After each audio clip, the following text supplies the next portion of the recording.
Apa ciri yang pertama? Orang-orang yang hatinya kotor, mereka tidak bisa mengamalkan fungsi ilmu hikmah dan ilmu ma'rifat. Mereka tidak mampu, tidak dapat mengamalkan fungsi ilmu hikmah dan ilmu ma'rifat. Apa? Ini orang yang nuntut ilmu tapi tidak bisa ngamalkan, kotor hatinya. Duduk di majelis taklim, tapi setiap gurunya mengajarkan tidak pernah diamalkan. Masuk kuping kanan, metu lagi dari kanan. Kalau masuk kuping kanan, keluar kuping kiri masih liwat. Ini metu lagi, masuk kanan, metu lagi dari kanan.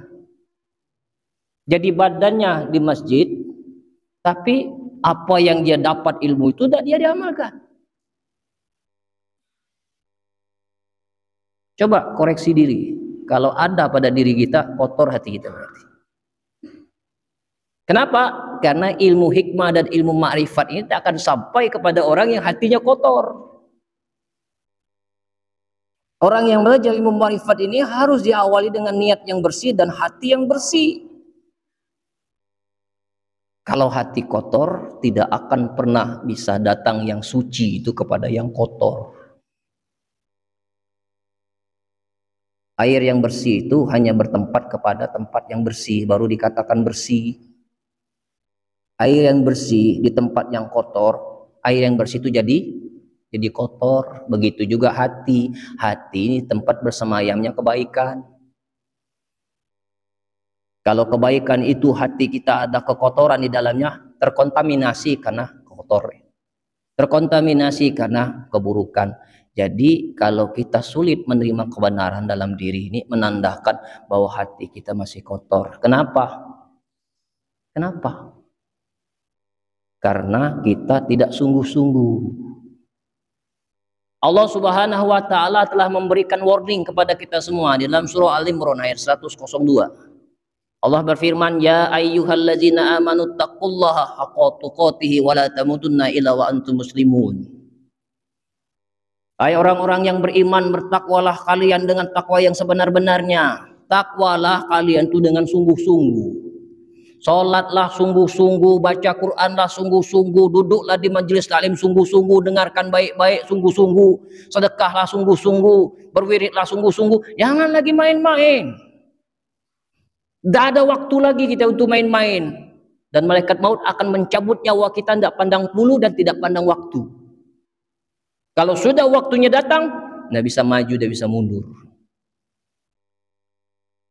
Jadi jangan lagi main-main. Allah Subhanahu wa taala telah mengisyaratkan kepada kita, bersungguh-sungguhlah kalian dalam takwa.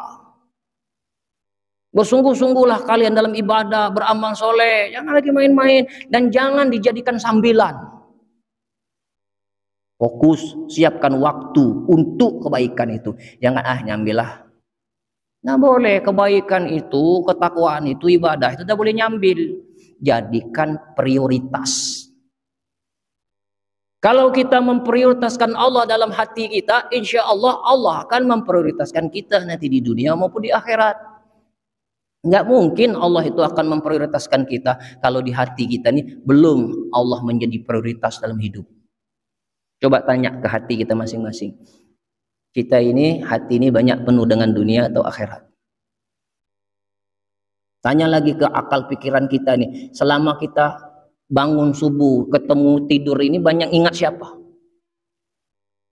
Ayo. Banyak ingat dunia atau banyak ingat akhirat? Banyak ingat senang atau banyak ingat susah?